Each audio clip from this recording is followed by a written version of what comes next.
Hello friends, hope you guys are keeping well and doing the needful in protecting yourself and your loved ones against this last wave of COVID. In this video, we will be talking in details about HFCL's third quarter results. What are the recent fundamental changes that are going to define HFCL's long-term business strategy? Technical chart levels for your reference, and if you have or haven't taken any position and want to invest, then what should you be doing? So without wasting any time, let's quickly see the results of HFCL. As you can see on your screen, we have the Q3 results of HFCL, and it seems the management has planned to further increase, yes, their production capacity, in line with the increase in demand of optical fiber or optical fiber cables in our domestic, that is the Indian market, plus the global markets, and they hope to complete this by June next year, 2023. Coming down to the fine print section, check this out. It says HFCL Incorporation, that is Inc., and HFCL BV are two new companies created as subsidiaries to cater the global demand of these products. Also, expand business operations and research and development activities overseas. Now, let me tell you guys, this is quite essential when it comes to expansion plans, where it will help them onboard experienced local level players plus vendors for faster execution and development. Now, if you are interested to know about HFCL's subsidiaries, that is the companies under them, then take a look at this list. It contains both wholly owned, that is fully owned, and jointly owned companies of HFCL. Now, here is where things start to get interesting. Here we get to see the management's commentary, like a gist and way forward plan. HFCL has been recognized as the trusted source by the NSCS, which is a government body to control installation of telecom gears from non-friendly countries. I hope you understand which country they are referring to, or other countries. Now, this is a macroeconomic move which will purely benefit HFCL even more going forward. They have also received approval under the PLI scheme, which is another positive update. Now we get to see the consolidated financial highlights. If you are disappointed seeing these flat Q3 numbers after all the hype on various social media channels, then let's understand what is happening here. See, HFCL already has a steady business, both domestic as well as globally. For the past few years, they have entered into a new growth phase, wherein they are investing for expansion in both capacity-wise plus increasing their market share. Now, these are not something that you can expect within a week or a month to start giving results, right? So phases like this will take time. It might take 2 to 3 quarters to be realized into actual revenue.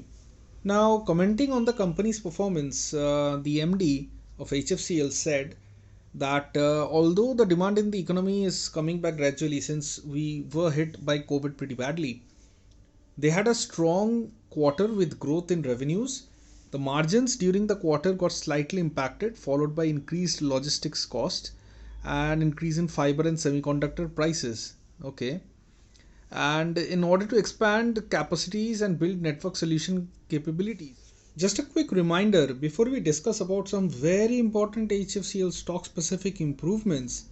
If you are unaware about HFCL, like what it does as a company, or you are watching this video for the first time, be sure to check the description for the link to see HFCL's complete fundamental analysis video, which we released back in November last year. And message for our community: if you are already holding HFCL shares since the time we made our first fundamental analysis video, then please hit the like button for a superb 30% returns. Wow. Before we move into the technical charts and suggest whether you should buy or sell, let's look at these data pointers that can help you understand the background story building up for HFCL. So here we see that the promoters of HFCL have completely recovered their pledged shares, and currently all their holdings are unpledged.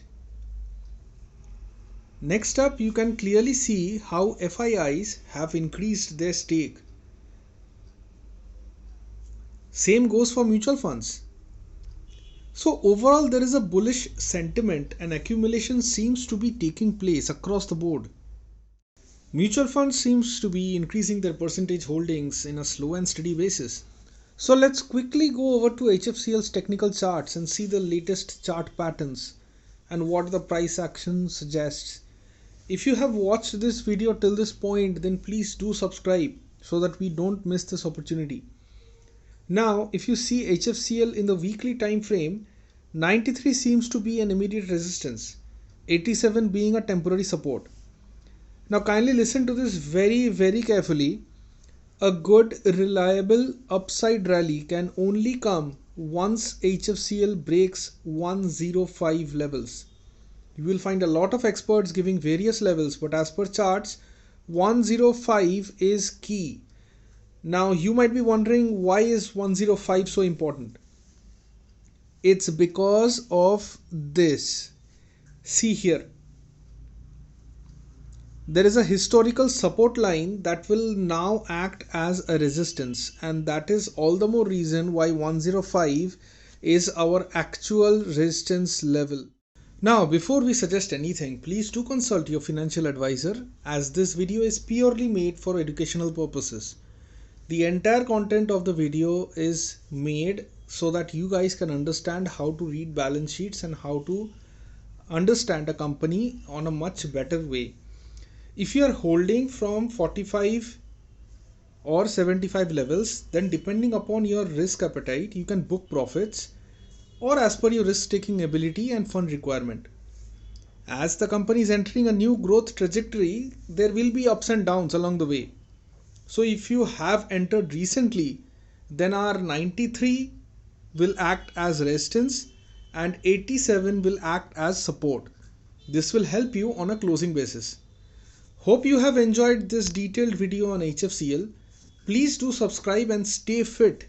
That's very important. Till then, happy investing!